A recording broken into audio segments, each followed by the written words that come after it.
Sir ಈಗ sweet ಖಾರ ಅಂತ ನಾನು ಒಂದಷ್ಟು ಸಿನಿಮಾ ಪ್ರೋಸೆಸ್ ಬಗ್ಗೆ ಕೇಳ್ತೀನಿ ಸರ್. ನೀವು ಅದು ಸ್ವೀಟ್ ಆಗಿತ್ತಾ ಅಥವಾ ಖಾರವಾಗಿತ್ತಾ ಅಂತ ಹೇಳ್ಬೋದು. ಆ ಟೀಮ್ ಕಟ್ಟಿ ತಮ್ಮದೇ ಸ್ವಂತ ಸಿನಿಮಾ ಮಾಡಬೇಕು ಅಂತ ಹೊರಟಾಗ ಸ್ವೀಟ್ ಆಗಿತ್ತಾ ಖಾರವಾಗಿತ್ತಾ? ಸ್ವೀಟ್ ಅಂಡ್ ಖಾರ ಅವರಿಬ್ಬರಿಗೆ ಪ್ರಶ್ನೆ ಇದು. ಹೌದು. ನೆಕ್ಸ್ಟ್ ಸ್ಕ್ರಿಪ್ಟ್ ಹಾಗೇನೆ ಶೂಟಿಂಗ್ ಪ್ರೋಸೆಸ್ ಸ್ವೀಟ್.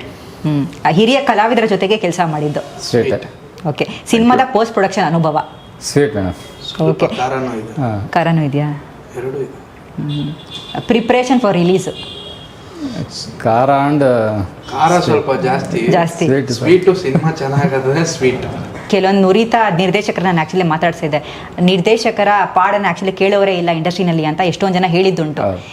ಸೊ ಅದಕ್ಕೆ ಬಿಕಾಸ್ ಏನಕ್ಕೆ ಈಗ ಸಿನಿಮಾ ಮಾಡೋದಕ್ಕೆ ಈಸಿ ಅಲ್ಲ ಅಂತ ನಾನು ಅದೇ ಹೇಳ್ತಿದ್ದೆ.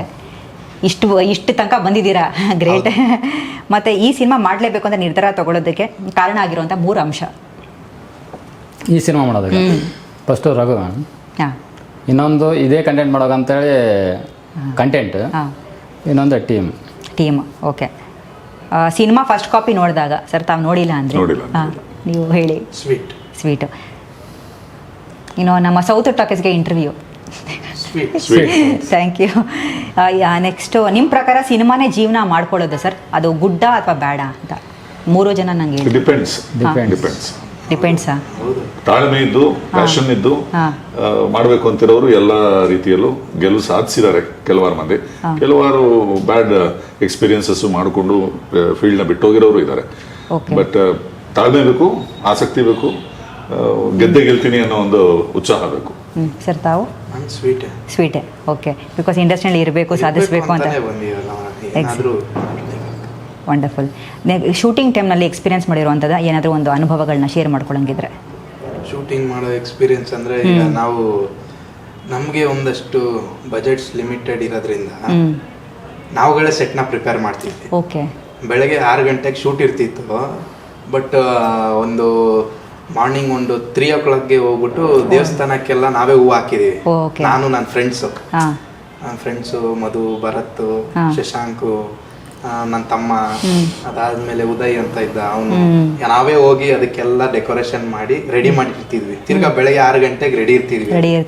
ಶೂಟಿಂಗ್ ಸ್ಪಾಟ್ಗೂ ರೆಡಿ ಇರ್ತಿದ್ವಿ. ಆಮೇಲೆ ಜಾತ್ರೆ ಸೆಟಪ್, ನೀವ್ ಏನ್ ಸಾಂಗ್ ನೋಡಿದ್ವಲ್ಲ, ಆ ಸಾಂಗ್ ಅಲ್ಲಿ ಎಲ್ಲ ಸೆಟಪ್ ನ ನಮ್ ಟೀಮೇ ಮಾಡಿದೆ. ಆರ್ಟ್ ಡಿಪಾರ್ಟ್ಮೆಂಟ್ಗೆ ನಾವು ಫಾರ್ ಎಕ್ಸಾಂಪಲ್ ಈಗ ಸಾಂಗ್ ನಡೀತಿದೆ ಅಂದಾಗ ಆರ್ಟ್ ಡಿಪಾರ್ಟ್ಮೆಂಟ್ ನ ಯೂಸ್ ಮಾಡಿದ್ವಿ. ಪ್ರಿಪ್ರೇಷನ್ ಟೈಮ್ ಅಲ್ಲಿ ನಮ್ ಟೀಮೇ ವರ್ಕ್ ಮಾಡಿದೀವಿ. ಅದೊಂದು ಒಳ್ಳೆ ನೆನಪು. ಅದು ನಮ್ಗೆ ಖುಷಿ ಇದೆ ಅದನ್ನ ಮಾಡೋವಾಗ. ಯಾಕಂದ್ರೆ ನಮ್ಗೆ ರಂಗಭೂಮಿಯಲ್ಲಿ ಮಾಡೋವಾಗ ಅಷ್ಟೇ ಖುಷಿ ಇತ್ತು. ಸೆಟ್ ಎಲ್ಲ ಹಾಕಿ ತೆಗಿಯೋವಾಗ, ಆಮೇಲೆ ಕ್ಲೀನ್ ಮಾಡಿ ಬರೋವಾಗ ಆ ಖುಷಿ ಇರೋದ್ರಿಂದ ಇದ್ರಲ್ಲೂ ನಮ್ಗೆ ಆ ಖುಷಿ ಸಿಕ್ಕಿದೆ. ಎಕ್ಸಾಕ್ಟ್ಲಿ. ಅಲ್ಲಿ ಅದೊಂದು ನೆನಪು ಹಂಗೆ ಇರುತ್ತೆ. ಈಗ ಹೌದೌದು, ನಮ್ ಸಿನಿಮಾ ಈಗ ಸಾಂಗ್ ನೋಡಿದಾಗೆಲ್ಲ ನಮ್ಗೆ ನೆನಪಾಗೋದು ರಂಗೋಲಿ ತರ ಕಳ್ಸಿದೆ, ಇವನ್ನ ಕೆಳಗಡೆ ಹೌದು ಇದೆಲ್ಲ ನಾವೇ ತಂದು ಕಟ್ಟಿದ್ವಿ, ಈ ಹೂವೆಲ್ಲ ನಾವು ಕಟ್ಟಿದ್ವಿ ಅನ್ನೋದೆಲ್ಲ ನೆನಪು ಚೆನ್ನಾಗಿರುತ್ತೆ. Wonderful sir. ಪ್ರತಿಯೊಂದು ನಿರ್ದೇಶಕರಿಗೂ ಅವ್ರದೇ ಆದಂತಹ ಒಂದು ವರ್ಕಿಂಗ್ ಸ್ಟೈಲ್ ಇರುತ್ತೆ. ಸೊ ಇವಾಗ ಸತೀಶ್ ಅವರ ವರ್ಕಿಂಗ್ ಸ್ಟೈಲ್ ಬಗ್ಗೆ ಹೇಳೋದಾದ್ರೆ ನೀವು ಹೇಳಿ. ಅವರು ಒಂಥರ ಸೈಲೆಂಟ್ ವರ್ಕಿಂಗ್. ಅವ್ರದ್ದೆಲ್ಲ ಪೇಪರಲ್ಲಿ ತುಂಬಾ ಒಳ್ಳೆ ಕೆಲಸ ಮಾಡ್ತಾರೆ, ಬರವಣಿಗೆ ತುಂಬಾ ಚೆನ್ನಾಗಿದೆ.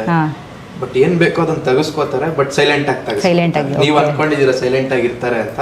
ಬಟ್ ಇಲ್ಲ, ಮಾತಾಡ್ತಾರೆ. ಬಟ್ ಜಲ್ ಆಗೋವರೆಗೂ ಒಂದ್ ಸ್ವಲ್ಪ ಟೈಮ್ ಬೇಕಷ್ಟೇ ಅವ್ರಿಗೆ. 100% ಮಾತಾಡ್ತಾರೆ. ಬಟ್ ಅವ್ರ ಸ್ಟೈಲ್ ತುಂಬಾ ನಮಗೂ ಇಷ್ಟ ಆಯ್ತು. ಯಾವುದು ನಮ್ಮ ಸೆಟ್ ಅಲ್ಲಿ ಒಂದು ಗಲಾಟೆ ಇರಲಿಲ್ಲ. ಡೈರೆಕ್ಟ್ ಆಗಿರ್ಲಿ, ನೋಡು ಈ ತರ ಅಲ್ಲ, ಈ ತರ ಮಾಡಿ, ಓಕೆ ಅಷ್ಟೇ ಹೇಳ್ತಿದ್ರು ಅವರು. ಅಂತ ಕಿರ್ಸ್ತಿದಿಲ್ಲ. ನಮ್ಮ ಕ್ಯಾಮ್ರಾಮನ್ ಕೂಡ ಅಷ್ಟೇ. ಅವ್ರಂತ ಪೇಷನ್ಸ್ ಕ್ಯಾಮ್ರಾಮನ್ ನಾನು ಎಲ್ಲೂ ನೋಡ್ಲಿಲ್ಲ. ಏನೇ ಆಗ್ಲಿ, ಕಾಲ್ ಶೀಟ್ ಮುಗ್ದೋಗ್ತಾ ಇದೆ, ಲೈಟಿಂಗ್ ಕಮ್ಮಿ ಆಗ್ತಾ ಇದೆ, ಆದ್ರೂ ಅವ್ರು ಕೂಡ ಪೇಷನ್ಸ್ ಆಗಿ ಇದನ್ನ ಮಾಡೋಣ. ಸೊ ನಮಗೂ ಅದೊಂದು ಇದಾಯ್ತು, ಒಳ್ಳೇದಾಯ್ತು. ಹೊಸಬ ಇರೋದ್ರಿಂದ ನಾವೇನೋ ಮಾಡಿದ ತಕ್ಷಣ ಜನ ನೋಡ್ತಿರ್ತಾರೆ, ಎಲ್ಲ ನೋಡ್ತಿರ್ತಾರೆ. ನಮಗೂ ಒಂದಷ್ಟು ನರ್ವಸ್ ಇರುತ್ತೆ. ಏನೇ ಆದ್ರೂ ಹೊಸದಾಗಿ ಒಂದು ಫಸ್ಟ್ ಶುರು ಮಾಡೋವಾಗ ಇರುತ್ತೆ. ಹೋಗ್ತಾ ಸರಿ ಹೋಗುತ್ತೆ. ಶೂಟಿಂಗ್ ಕಂಟಿನ್ಯೂಸ್ ಆಗಿ ಮಾಡ್ತಿರುವಾಗ ಸರಿ ಹೋಗುತ್ತೆ.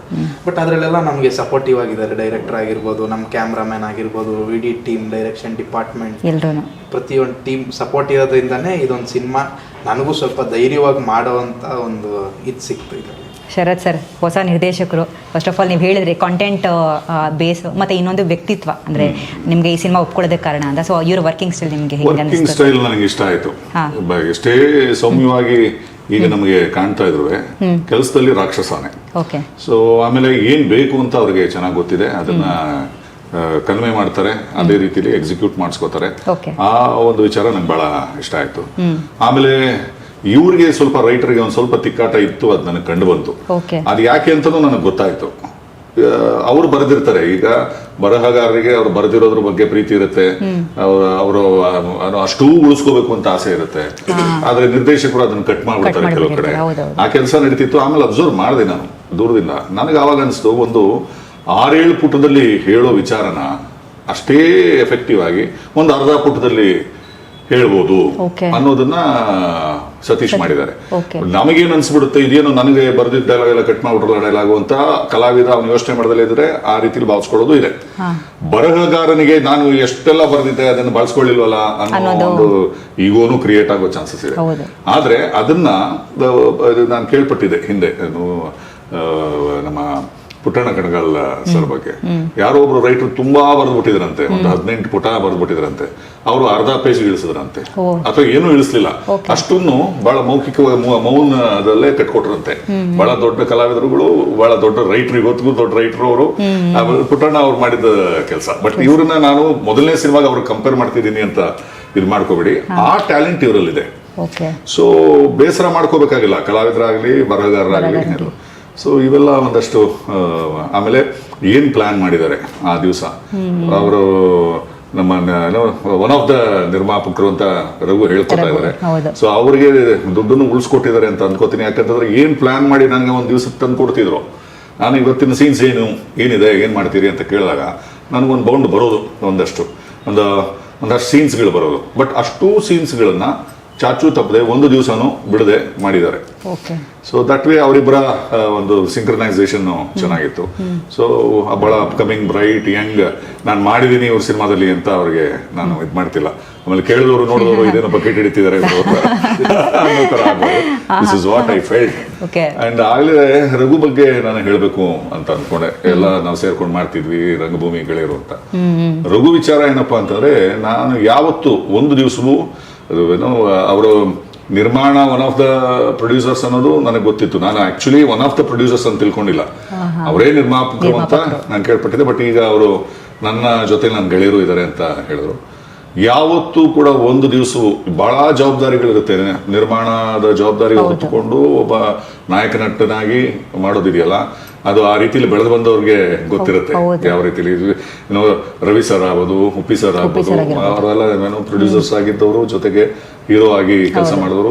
ಬಹಳ ದೊಡ್ಡ ಜವಾಬ್ದಾರಿ ಅದು. ಎಲ್ಲರನ್ನೂ ನೋಡ್ಬೇಕು. ಒಂದು ಈ HR ಮ್ಯಾನೇಜರ್ಗಳು ಇರ್ತಾರಲ್ಲ, ಆ ತರ ಕೆಲಸ ಮಾಡಬೇಕು. ಸೊ ನನಗೆ ಯಾವತ್ತೂ ಕೂಡ ಆತನ ಸ್ಮೈಲಿಂಗ್ ಫೇಸ್ ಬಿಟ್ಟು ಇನ್ಯಾವುದೇ ತರದ ಒತ್ತಡದ ಮುಖ ನಾನು ನೋಡಿಲ್ಲ. ದಟ್ ವೇ ಅವರ ಸತೀಶ್ ಹೇಳಿದಾಗ ಎಲ್ಲವನ್ನೂ ಒದಗಿಸ್ಕೊಟ್ಟಿದ್ದಾರೆ. ಖುಷಿಯಾಗಿ ಕೆಲಸ ಮಾಡಿದ್ದಾರೆ. ಆತನ ಏನೇ ನೋವು, ದುಃಖ, ದುಮ್ಮಾನ ಅಥವಾ ಈಗಲೂ ರಿಲೀಸ್ ಮುಂಚೆ ಆಗ್ತಿರೋ ಕಷ್ಟಗಳನ್ನ ಇವತ್ತಿಗೂ ವ್ಯಕ್ತಪಡಿಸಿಲ್ಲ. Is always smiling. ಒಳ್ಳೆದಾಗಲಿ ಅಂತ ನಾನು ಬಯಸ್ತೀನಿ. Wonderful sir. So finally November 7ಕ್ಕೆ ಬರ್ತಾ ಇದ್ದೀರಾ. ಜನರು ಈ ಸಿನಿಮಾವನ್ನ ಥಿಯೇಟರ್ಗೆ ಬಂದು ನೋಡಬೇಕು ಅಂದರೆ ಯಾಕೆ ನೋಡಬೇಕು? ಕ್ಯಾಮ್ರಾಗೆ ಹೇಳ್ಬಿಡಿ. ಎಲ್ರಿಗೂ ನಮಸ್ಕಾರ. ನಾವೊಂದು ಹೊಸಬ್ರು ತಂಡ ಸೇರಿ ಜೊತೆಗೆ ಹಿರಿಯ ಎಲ್ಲ ಕಲಾವಿದಗಳನ್ನು ಸೇರಿಸ್ಕೊಳ್ತಾ ಒಂದು ಒಳ್ಳೆ ಅದ್ಭುತವಾದ ರೋಣ ಅನ್ನೋ ಚಿತ್ರ ಮಾಡಿದ್ದೀವಿ. ಈ ಸಿನಿಮಾದಲ್ಲಿ ನಿಮಗೆ ಯಾವುದೇ ಕೂಡ ಬೇಜಾರಾಗಲ್ಲ. ನಿಮಗೆ ಏನೇನು ಕಂಟೆಂಟ್ಸ್ ಬೇಕೋ ಪ್ರತಿಯೊಂದು ಇರುತ್ತೆ. ಈ ಸಿನಿಮಾ ಬಂದು ಪೊಲಿಟಿಕಲ್ ಡ್ರಾಮಾ ಆಗಿರುತ್ತೆ, ಜೊತೆಲಿ ಡಿವೈನ್ ಇರುತ್ತೆ, ಸೈನ್ಸ್ ಇರುತ್ತೆ, ಜೊತೆಲಿ ನಿಮಗೆ ಕಮರ್ಷಿಯಲ್ ಎಲಿಮೆಂಟ್ಸ್ ಎಲ್ಲನೂ ಇರುತ್ತೆ, ಸಸ್ಪೆನ್ಸ್ ಥ್ರಿಲ್ಲರ್ ಇರುತ್ತೆ. ಇದೆಲ್ಲ ಇರೋದ್ರಿಂದ ನಿಮ್ಮನ್ನು ಕೇಳ್ಕೊತಾ ಇದ್ದೀನಿ, ದಯವಿಟ್ಟು ಈ ಸಿನಿಮಾನ ಚಿತ್ರಮಂದಿರದಲ್ಲೇ ಬಂದು ನೋಡಿ ಅಂತ ಕೇಳ್ಕೊತಾ ಇದ್ದೀನಿ. Thank you. ಸತೀಶ್ ಸರ್ ನಮಸ್ಕಾರ. ಹೊಸ ಟೀಮು, ಹೊಸ ಕಂಟೆಂಟ್ ಮಾಡಿದ್ದೀವಿ. ಹೊಸ ಕಂಟೆಂಟನ್ನು ನಮ್ಮ ಕನ್ನಡ ಜನತೆ ಯಾವತ್ತೂ ಕೈ ಬಿಡಲ್ಲ ಅಂತ ನಾನು ನಂಬಿದ್ದೀನಿ. ನೀವು ಥಿಯೇಟ್ರಿಗೆ ಬಂದು ನಮ್ಮ ಸಿನಿಮಾ ನೋಡಿ ಆಶೀರ್ವಾದ ಮಾಡ್ಬೇಕಂತ ತಮ್ಮಲ್ಲಿ ವಿನಂತಿಸ್ಕೊಳ್ತೇನೆ. ಥ್ಯಾಂಕ್ಸ್. ಮನೆಯವರೆಲ್ಲರೂ ಕುಟುಂಬದ ಸಮೇತ ಬಂದು ನೋಡುವಂಥ ಚಿತ್ರ ರೋಣ. ದಯಮಾಡಿ ಚಿತ್ರಮಂದಿರಕ್ಕೆ ಬಂದು ಈ ಹೊಸ ತಂಡವನ್ನು ನಮ್ಮೆಲ್ಲರನ್ನ ಆಶೀರ್ವದಿಸಿ ಅಂತ ಕೇಳ್ಕೊತೀನಿ. ರೋಣ ಸಿನಿಮಾ November 7ಕ್ಕೆ ರಾಜ್ಯಾದ್ಯಂತ ಬಿಡುಗಡೆ ಆಗ್ತಿದೆ. ಈ ಸಿನಿಮಾವನ್ನು ತಪ್ಪದೆ ಥಿಯೇಟರ್ಸ್ಗೆ ಬಂದು ಸಿನಿಮಾವನ್ನು ನೋಡಿ ಕನ್ನಡ ಸಿನಿಮಾಗಳನ್ನ ಬೆಳೆಸಿ. ಸರ್ ನಮಸ್ಕಾರ, ತಮ್ಮೆಲ್ಲರಿಗೂ ಒಳ್ಳೇದಾಗಲಿ. ಮತ್ತಷ್ಟು ಒಳ್ಳೊಳ್ಳೆ ಸಿನಿಮಾಗಳನ್ನ ಕೊಡ್ತೀರಿ ಸರ್ ನಮಗೆ. ತಾವು ಕೂಡ ಒಳ್ಳೊಳ್ಳೆ ಸಿನಿಮಾಗಳನ್ನ ಅಭಿನಯಿಸ್ತೀರಿ. ಶರತ್ ಸರ್ ಅಂತ ಹಿರಿಯ ಕಲಾವಿದರನ್ನ ಸಿನಿಮಾಗಳಲ್ಲಿ ಹಾಕೋತೀರಿ. Thank you so much sir. Thank you for your time. Thank you.